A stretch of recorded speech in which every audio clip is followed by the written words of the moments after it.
Central banks hammer households, but there is an alternative, and Morrison's secret government and the foreign takeover of Australia, coming up on today's show.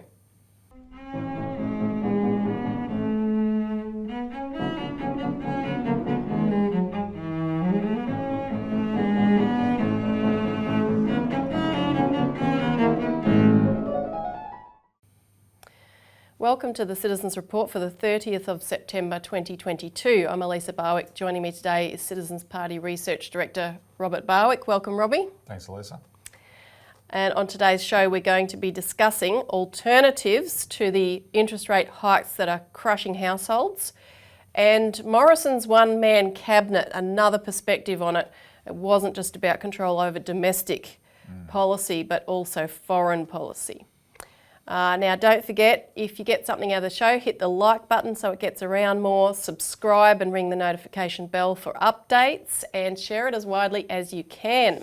And make comments. And before we start the show proper, a couple of updates you have, Robbie. Yep. The last few weeks we've been telling people about the petition on the Parliament House website, instigated by the independent journalist Dale Webster from the Regional. So that petition is still open for the next few days. Please go there and sign it. It's a petition for a moratorium on regional bank closures and for an inquiry into the issue, right? So that the government's forced to look at this again. And for the current, what they call the Regional Banking Task Force, whatever it comes up with to be scrapped. Now, Dale Webster has just written an article for Independent Australia, Elisa, and she talks about the importance of this because one of the problems with this task force, it was convened by the government just before the election as an election stunt. Dale sees it that way, the finance sector union sees it that way. She said it had the potential to do more harm than good. The way she describes it, the task force has only 2 now opposition MPs on it and is stacked with bank representatives who have been given the job in the terms of reference to come up with alternatives to branch banking. One of the many unusual things about this task force is that history has shown that banks have had to be dragged kicking and screaming into the witness box in previous inquiries, but they are now running the show. Worryingly, the last time the federal government listened to banks and endorsed the alternative service models they suggested, regional Australia lost 200 branches virtually overnight when Westpac introduced in-store agency and ANZ, it's what's called local links. In just a matter of years, those were also gone. And Dale objected to the fact that when she wrote to the Treasurer, Jim Chalmers, about the issue of bank branch closures, he referred her to the Regional Banking Task Force, even though it was now, that was a previous government thing. So she said, look, the whole thing's got to be scrapped. Why would we take notice of something that's stacked by the banks anyway? And the good news is that's actually now happened. Right, the Regional Banking Task Force is being shut down. The whole thing has to be looked at with fresh eyes. And one of the reasons we strongly support an inquiry, Elisa, is because an inquiry will be an opportunity for our campaign for a postal bank to submit that as the alternative to the government. When we did the Postal Bank Forum in the Parliament on the 7th of September, our special guest from New Zealand, Matt Robson, noted that when New Zealand set up its postal bank in 2002, Kiwi Bank, the first thing that happened was all the private banks announced a moratorium on bank branch closures, right? Because for once they had to compete. They were colluding with each other to shut branches. And knowing that they all wanted to shut branches, etc., so there was no competition in that area. Suddenly they were in competition with a public bank and they changed that policy. That's what we need in Australia. So a postal bank would make sure that every post office will always provide guaranteed face-to-face banking services for everybody, and it'll put the wind up the private banks and realise, well, we better stop shutting branches so much, right? So anyway, that's why it's very important. If you haven't signed this parliamentary petition yet, please do. People say, what do you get out of signing a petition? Well, the petition's not going to change the policy. What this petition does, though, because it's a formal one to the Parliament, when it closes in a few days, the government must respond to it, right? And Dale's work has already engaged the Treasurer, Jim Chalmers, in this issue. He will have to get deeper into it, right? And that'll help build the case for what we're trying to achieve. So that's one thing, Elisa. Just a shorter announcement. We put out a press release yesterday about the new inquiry into Project Iron Boomerang, which was also moved in the Parliament this month by Senator Malcolm Robertson, backed by Senator Glenn Sterle from the Labor Party, who actually said the Labor Party supports the policy, right? So there's going to be a 1-year references inquiry into Project Iron Boomerang. However, the submission period is very short. It closes on the 20th of October. This is crucial. Now, we'll put the links below to our previous work on Project Iron Boomerang. We have a 4-minute video that explains it, and we have the hour-long interview that Glenn Isherwood did for Citizens Insight with the visionary behind the project, Shane Condon. Anyone who's interested in this question of infrastructure for Australia, please look at it and make a submission. So this is not a general call for everybody to flood this inquiry with submissions. We want qualified people with something to offer, insights. If you got, but even just when I say qualified, don't overinterpret that.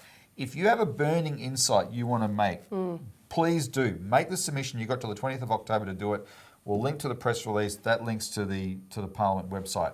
It's very important. This kind of public engagement is one of my favourite themes. This is how you, the public, get to shape government. I mean, even if you live in one of the areas intersecting this Iron Boomerang, we're calling up all the councils in these areas. I mean, the support for it is actually huge. It's untapped. Think about the potential if you want to contribute. But if you know engineers that have ideas in this area, ask them to contribute. If you know people with who have economic insights, ask them to contribute submissions to this inquiry. It's very, very important. Yep. Right, so with that done, our first topic, central banks hammer households, but there is an alternative. Now, first I want to preface this discussion, however, with a financial update. Briefly, there are warnings across the globe from official layers and from commentators. The US is close to reaching the third consecutive quarter of near zero, I should say, to negative growth. So, deep recession. In Europe, people are openly, official layers are openly saying they're in a deep recession. It's forecast to continue. The Bank of England has pronounced the United Kingdom in deep and lasting recession. And economists and other voices, for instance, Dr. Doom, Nouriel Roubini, sees a long and ugly US recession ahead, including a 30 to 40% collapse of the Standard & Poor's 500 stock market index. You have Bank of America strategist Michael Hartnett warning of a big bond price drop disrupting credit flows, comparing the market to 1987, which was a comparison also made by renowned economist David Rosenberg. He said it would be led by an aggressive Fed and surging bond yields, only worse with various other new instabilities added into the equation today. This one was interesting. Howard University economist William Spriggs is warning of a recession, saying the US economy, he said, is like a 4-engine airplane with only one engine that works, which is households, and which most experts now want to turn off that engine because of the rate hikes that are crushing households, which we're going to talk about a little bit more later on. Now, of course, the other big crisis hitting the headlines in the last couple of days is the pound sterling crisis, which hit the UK after the new government. The pound is getting pounded. The new government of Liz Truss announced $45 billion worth of tax cuts, and it wasn't clear where the funding would come from, and these are going to let the big earners, of course, off the hook. It's even going to end the post-2008, or end the restriction on post-2008 banker bonuses. Liz Truss is such a genius that somehow she thought the secret to Britain's economic success is to let the bankers go back to having their unbridled bonuses, because that worked so well last time. Yes, exactly. But the situation has just gone from the sublime to the ridiculous in the wake of this, because, I mean, basically, the Bank of England is now running simultaneously quantitative tightening and quantitative easing. So this is a first for the books, because the Bank of England, after the carnage happening not only with the sterling collapse, but also the collapse of bond values held in particular by a lot of UK pension funds that were getting margin calls on the borrowed money that they'd used to invest in those bonds. So the Bank of England decided they had to step in to buy those government bonds to prevent dysfunction in the market, and they referred to the risk to financial stability that this represented. The UK has £1.4 trillion in these pension funds that are mostly invested in these bonds, but they don't it's not just directly invested, it's through leverage. These are leveraged investments in the bonds, and it's an enormous problem, and that's why the intervention, but as you said, the intervention to save the bonds is coming at the same time, which is quantitative easing, is coming at the same time. They're trying to tighten up by raising interest rates.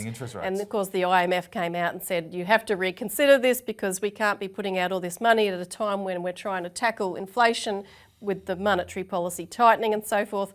Now, there'd already been discussions going on prior to Liz Truss becoming the new Prime Minister about further financial market deregulation, but this new government's taking it to new heights. The new Chancellor, Kwasi Kwarteng, assured the City of London in his first address last week that his first and top priority was a Big Bang 2.0, which means the Big Bang was the original 1980s massive deregulation of everything financial. Yeah, the UK's deregulation of its financial system in the 1980s, called the Big Bang, set the tone for the global deregulation wave that started. But worldwide, yeah. The people who did it, like Lord Nigel Lawson, who was Margaret Thatcher's Chancellor of the Exchequer, in 2012, he was one of the people who came out and said this was a mistake because that led to the scrapping of Glass-Steagall, this massive explosion in speculation, etc. So he called it a mistake. These people are ignoring that kind of experience and say, no, let's double down on that. And people like him, and there was a massive push in the UK, which we intersected at the time, to bring back Glass-Steagall for that very reason, that this was evidently, obviously a mistake. But Prime Minister Truss and Kwarteng, the Chancellor, in 2012, they actually co-authored, and with a number of others, including Priti Patel and Rishi Sunak. They co-authored this radical free market call. It's actually a book calling for smaller government, lower taxes, and a deregulation blitz called Britannia Unchained.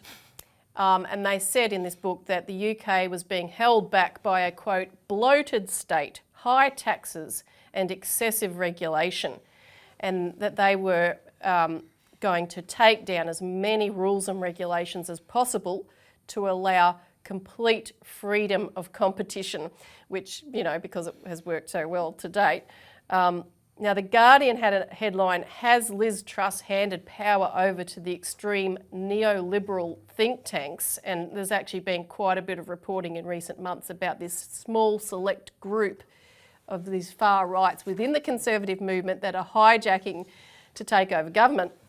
But this Guardian article reported that many of Truss's advisory staff are sourced from various think tanks like the Institute of Economic Affairs, Centre for Policy Studies, the Adam Smith Institute. These are all the inner circles of the Mont Pelerin Society global think tank that set out to take over economic policy after World War II and manage think tanks across the globe. Now, I need to make a comment. I want people to think about this in historical terms, Elisa, because Margaret Thatcher was the standards, the trendsetter in this area, right?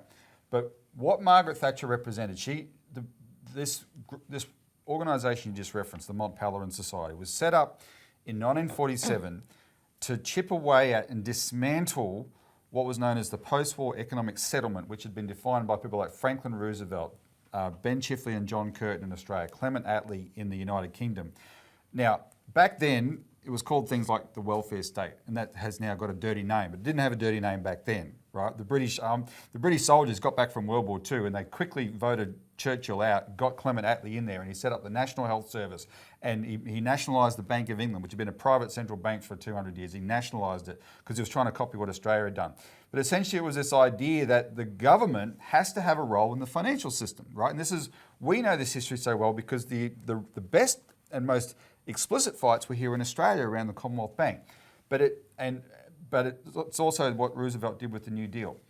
And so these people represented a different view. They represented the 19th century British liberal view that private power, private financial power, must be supreme above government. And Prime Minister Gladstone had experienced this when he tried to set up a postal bank in the mid-19th century. He said this was the biggest fight he ever had, and the nub of the issue was the money power must remain supreme and unquestioned, right? They did not want any kind of government role in the economy. So that's the extreme position. The East India Company, which was the basis of the British Empire, was a private corporation, right, which eventually the British government had to take over. But Britain built an empire as a private corporation. And these 19th century liberal economists all worked for the East India Company, coming up with this garbage economics to justify this looting, raping, pillaging world's biggest monopoly, right? All in the name of free trade, etc. And it never was. The whole thing is that everything you learn about economics was a total sham. But anyway, 47, they thought, oh no, we've lost the fight here. We've got a new consensus around the world that the government must play a role in the economy, right, to create the structure that allows people to, the private sector to work better, right? And that period of the Bretton Woods system, etc., was the biggest period of economic productivity growth in the world history. So Thatcher was the tool of these people to take it down. But because what she was trying to take down was something that was fresh in people's minds as being important, she was both really radical, but she also had to be somewhat smart in how she argued for it, right? And there was all that, and people will remember some of this history, and she said some extreme things like, there's no such thing as society. She used to quote Hayek a lot. Back once she was in government for a while and there was high unemployment, she was asked about Hayek and she disowned him on television. Hayek was one of the founders. Austrian school. The Austrian school, right? But she had to be smart. Now, when she left government, and eventually Tony Blair became Prime Minister of the United Kingdom, Thatcher was asked what's her greatest legacy. And she said, my greatest legacy is Tony Blair. Tony Blair, why? Because Tony Blair in economic terms continued her policy. He didn't change what she'd done. But you've just quoted Liz Truss and Kwasi, what's his name, Kwarteng. right?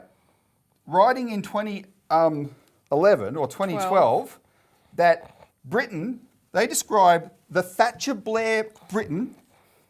Blair didn't undo what Thatcher did. They described the Britain created by Thatcher and Blair as a bloated state, high taxes and excessive regulation. Do you know how extreme that makes them? These people in charge of the United Kingdom right now are absolutely burn them down, radical extremists, economic extremists. They are nuts. We have built a political movement in Australia by pointing out to people that everything they were told about neoliberal economics 30 years ago hasn't come true, right? These idiots are so nuts, they're doubling down on all that. Well, this is how George Monbiot described it in this Guardian article. He said, because we're talking about these Mont Pelerin think tanks and, Institute of Economic Affairs, which was Thatcher's baby, he said, now the think tanks don't need a roundabout route. They are no longer lobbying government. They are the government. Liz Truss is their candidate. And the bottom line is they're not pushing economics.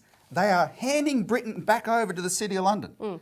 Right? Yes. Drop all pretense now, because it's never about economics. It's never about free trade and free markets and making things work better. It's about making sure the private interests, the same people who think exactly like the East India Company thought, who still rule Britain through the City of London, have no obstacles to their total control of society.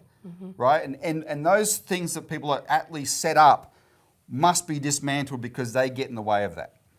Yeah. Now, coming to Australia, because what we had in the 1981 Campbell Committee inquiry was the same raft of deregulatory policies that were implemented, and we followed suit with the UK and the Big Bang and so forth, as we always do. Because our treasurer who set it up, John Howard, is also one of the... Now, he was a smarter politician than these people.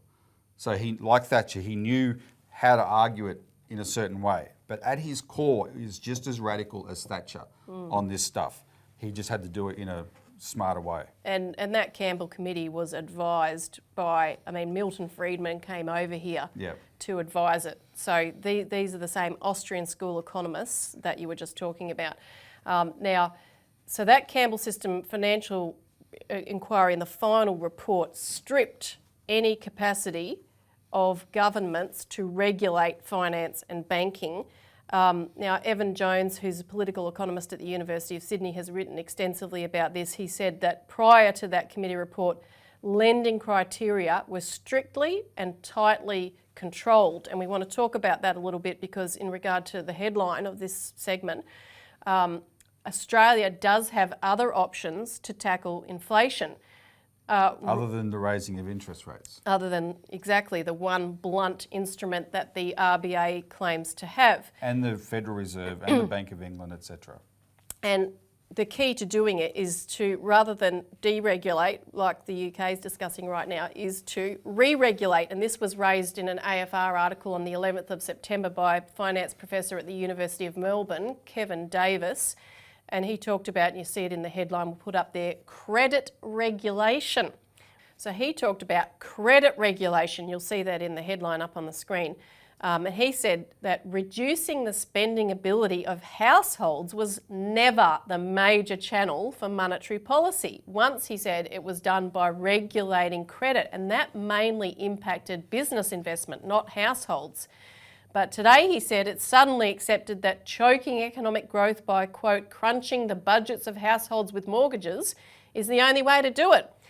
But as he explained, we used to control bank lending itself using direct controls over the quantity of lending that was done and by making changes in bank capital requirements by changing risk weighting or required capital ratios.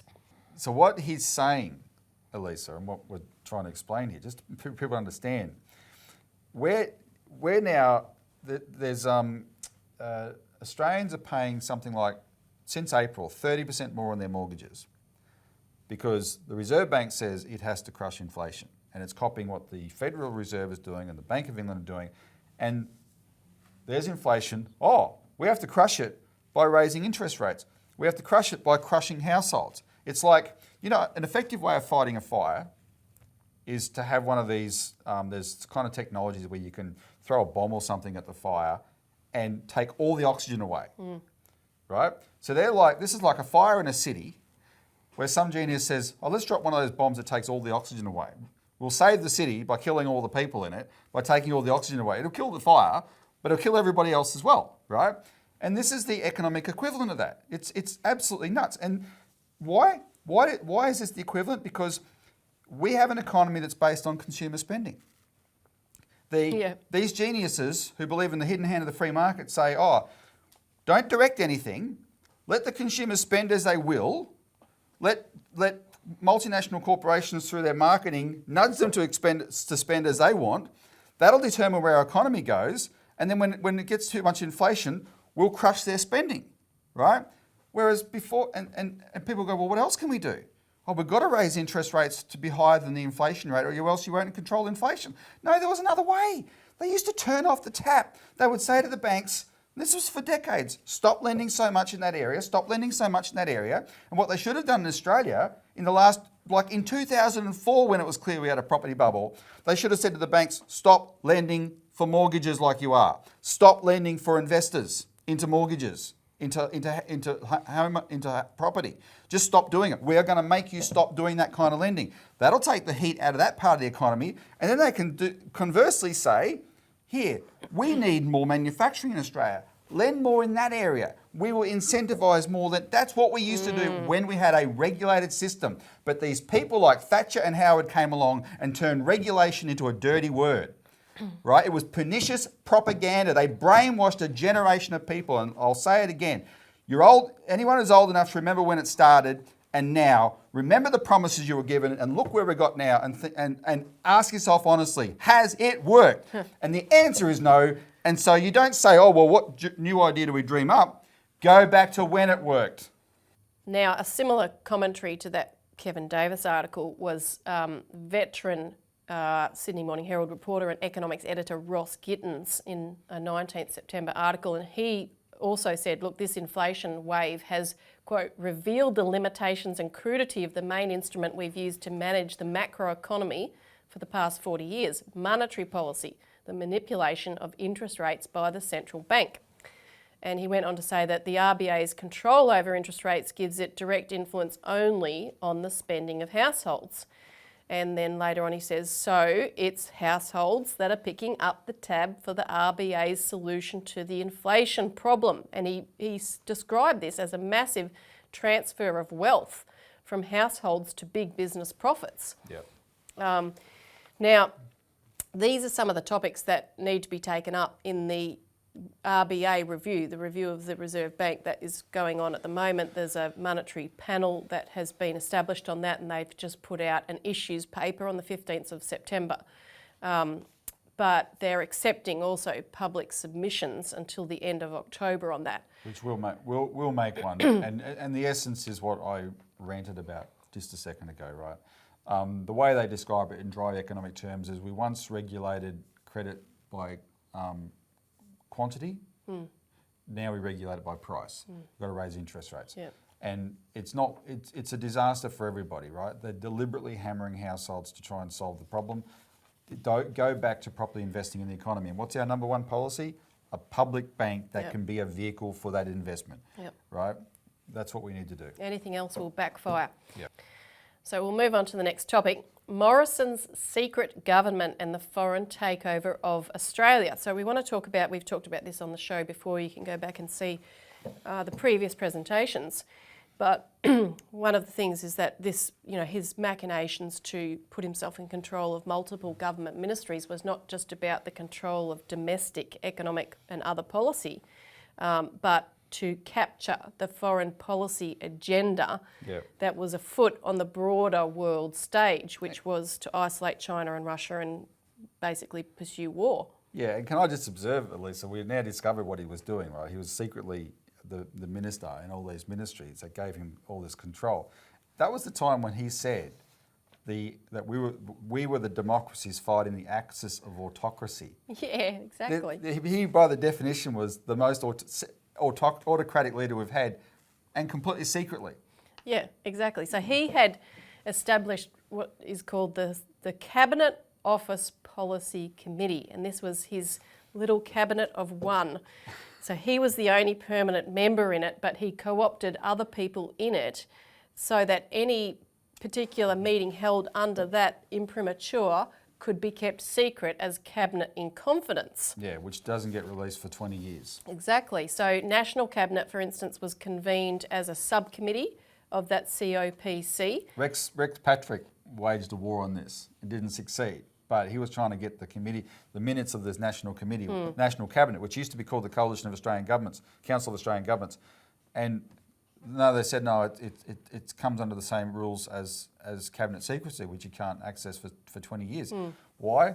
Because Morrison just unilaterally declared that everything he participated in was essentially all these people, whether an individual or a group like all the premiers, being part of his Cabinet Office Policy Committee, and it came under that. Now, The Guardian actually, and we've reported on in this week's alert service, so do read that for more detail. We'll make a link to that.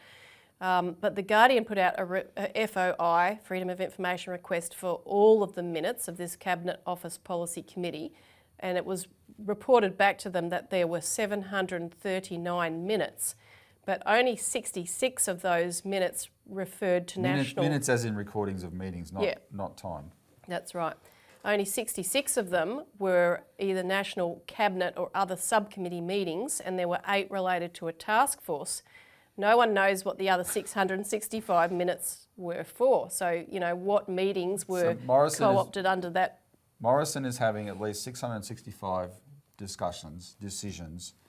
And some of them might be, minuted the same meeting a number of times by different people, but nonetheless. So that's what he's doing. And we don't get to know at all. Yeah. And you know who else doesn't get to know? His colleagues. Yeah.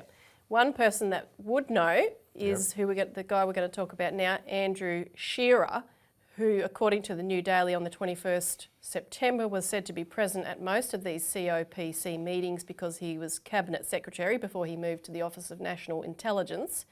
And he was said to set the agenda of those cabinet meetings. Now, he had been much earlier, he's played a lot of roles, but he's been National Security Advisor to John Howard, Tony Abbott, and played advisory roles to other members of Parliament, premiers. He was a former Director of Studies at the Lowy Institute and played a role in circulating scare stories about China. Yep. And was Canberra's principal liaison with the Biden administration to arrange the AUKUS deal. Essentially, Elisa, this guy comes under the category of spook. When he was first appointed as the top intelligence analyst in Australia, as the head of the Office of National Intelligence, the Labor Party attacked his appointment as partisan because he's a liberal hack, right? And so the Labor Party was outraged that he got this job. But he's one of the people that we've identified helped steer this really radical departure for Australia from having a developing economic relationship with China when suddenly 2016, 2017, we just diverted to treating China like the enemy. And he helped to steer it. And there's a small band of these people that took over government to do that. We put him in the category of a United States agent of influence, right? This is what we mean by the foreign takeover of Australia, because it was never in our interest. We have a trade relationship with China which is so beneficial to Australia, it's not funny. Right, it was in 2019. It was $80 billion in our favour, or $70 billion in our favour. That's already a massive surplus. It's now $120 billion in our favour, thanks to the combination of the price of the commodities and the lower Australian dollar, etc. Right, this is incredible how much we've benefited from this. Yet we're trying to blow it up. And we're trying to declare war with a country that, if we went to war with it, would annihilate us. Right, for no good reason. He helped steer this. Yeah. And the only reason we've identified why we did it. We did it to march in lockstep with the United States. And these are the people that made sure we did. This is the foreign takeover of Australia. They scream foreign interference and foreign influence and claim China did it. No, they did it through these means. But take stock, people. He did it where before Shearer, the office of Cabinet Secretary was an elected parliamentarian. So the governing party, someone from that party who didn't get the job as a minister, would get the job as Cabinet Secretary, right? So at least they're responsible to the rest of the party. Morrison changed it so that, get rid of the elected guy, this guy becomes his cabinet secretary, and he and this guy that we've identified with this pedigree are doing this takeover, setting himself up in this autocratic way, secret ministries, etc. Wake up and smell the napalm before it lands on us, right? These are and the fact that they're the ones that have screamed at you about China, the axis of autocracies. This is what they were doing to our country. This is the foreign takeover. Yeah, and in fact, using the fear factor of China might invade to justify a lot of this and divert from it, which is the way that these things work. But that whole ball of wax that you're talking about of this influence network, I want to give a few highlights of a new article series by our researcher Melissa Harrison, and we'll make this available on our website. But she's exposed the Lowy Institute, which is a key element, another unelected organisation running our foreign policy. It acts in a slightly more subtle, perhaps sophisticated way to ASPI. It is more sophisticated. It's seen as more ASPI's seen as mainstream, but ASPI's really feral. Lowy is seen as just this dignified think tank. In the background. But it has taken control of our foreign policy. Yeah. So I'll just give a few highlights of that. I mean, but the bottom line is this outfit has played a central role in creating a body of propaganda to create support and for the rules-based order, essentially, and a platform for US and UK officials to promote their foreign policy here in Australia. And the other way around. I'll talk about it now, but this is quite important. The head of Lowy keeps writing these articles saying, we need the United States to stay engaged here. In fact, Lowy was most freaked out when Donald Trump was the president and talking about downsizing America's role. And it's outfits like Lowy that have sent the message to Washington, no, we need you. Now, our New Zealand cousins, they're happy to say, except until this person Jacinda Ardern took over, but they were happy to say for 30 years, we're okay being independent, we're not afraid of being invaded. But in Australia, we're all suddenly big, tough Australians, we're terrified, and we're telling the Americans, we're doing this damsel in distress thing. You've got to be here to save us. Save us from what? Right? But that's what Lowy does. It's quite pernicious and it's unfortunately very effective. Now, here's a good insight into it. Kirk Campbell, this is the Biden administration's Asia SAR, and of course the guy who came up with the whole Asia pivot idea. And this was in an interview with the Lowy Institute in 2021. He said, no think tank has done more than the Lowy Institute in advancing how to think about Asia, how to think about the Indo-Pacific, how to think about Australia's role in the world. So yeah, teamed with ASPI and the media, this has become a very powerful force. Yep. And Kirk Campbell was an international fellow with Lowy, I should add.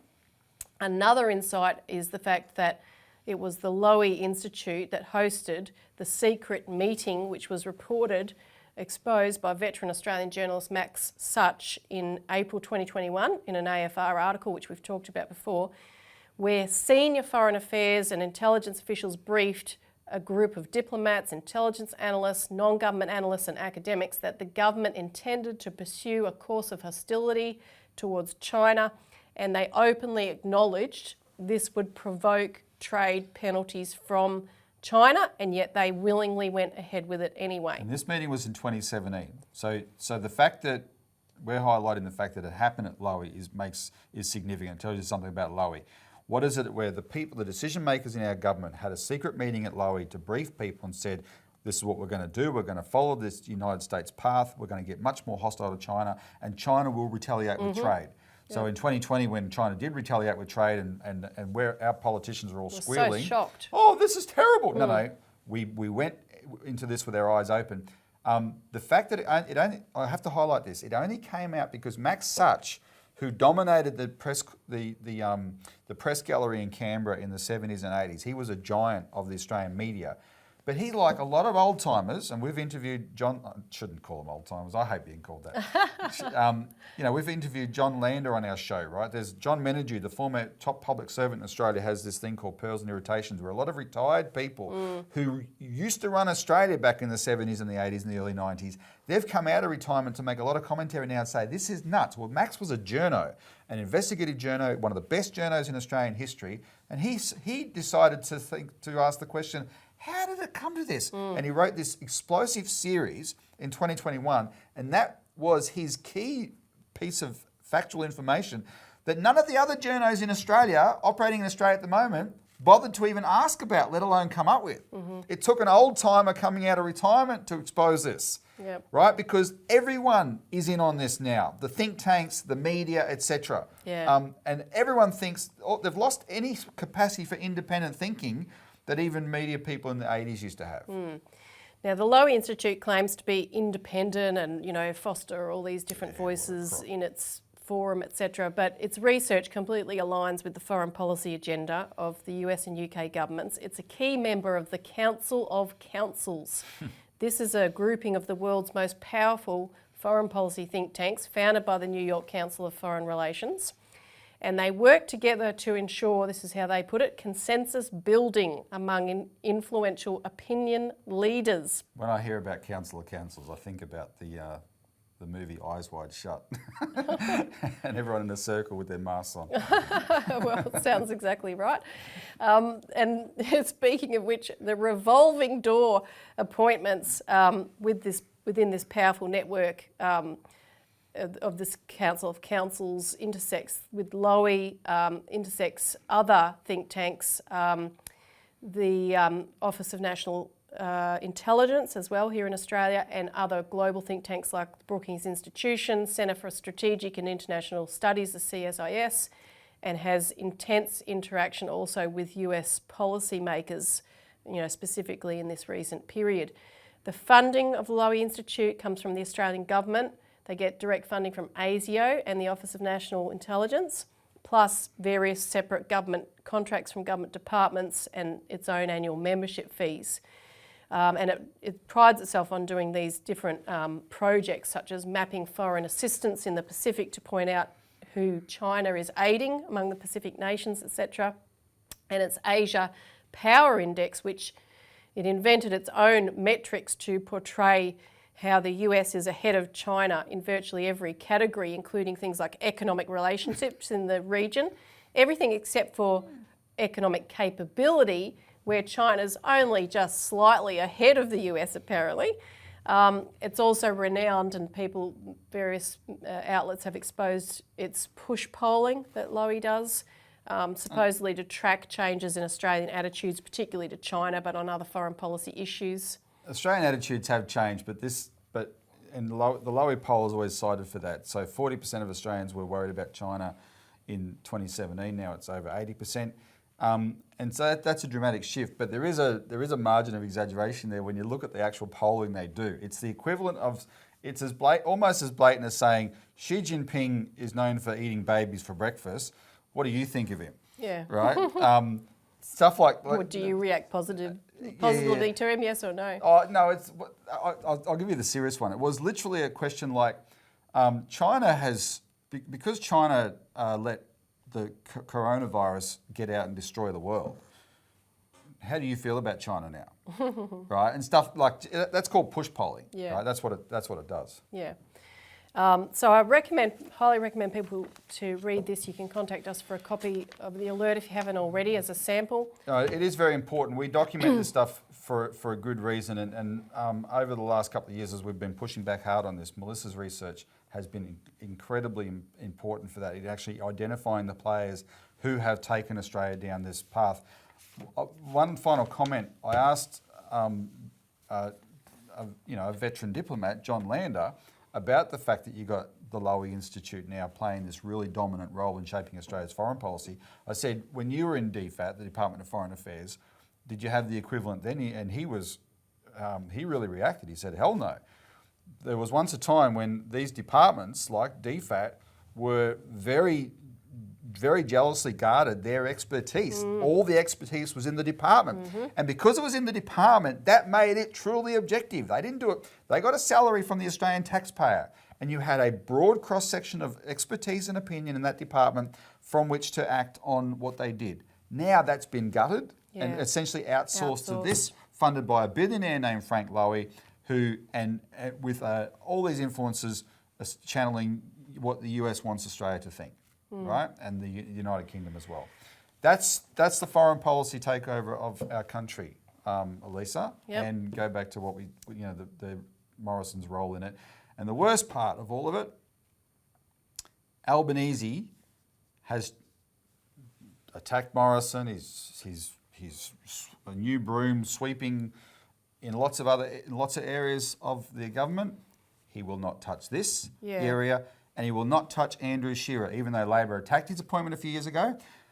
He will not touch him. And other appointments in his direct department. He will not touch them. Why? Because he's too scared of the opposition accusing him of being disloyal to the United States and weak on China. We are that subservient to Anglo-American foreign policy now. Yep. So that's what we need to change. That's what we're here for. Now, don't forget to check in the box below to do your part in making that change, signing that petition and getting on to any locals about the iron boomerang if you're in one of those areas, or if you know anyone with expertise in that field. So that's it for this week. Thanks for tuning in. Thanks, Robbie. Thanks, Elisa. See you next week.